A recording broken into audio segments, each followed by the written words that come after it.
పీడకలొచ్చుండదు జోగులా. సముద్రం మళ్ళీ ఇరుపెక్కి నిజంగా ఎర్ర సముద్రం అయినట్టు, అది నా చేతుల మీదుగా అయినట్టు కనిపించుండది.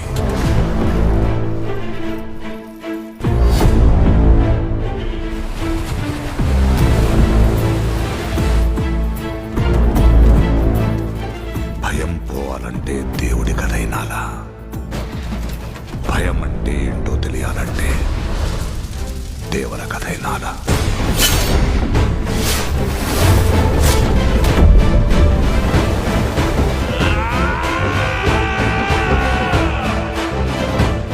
సముద్రం మీద ఒక దేవరున్నాడు చాలు, కొండ మీద ఇంకో దేవరుని తయారు చేస్తే అది మీకే మంచిది కాదు బైరా.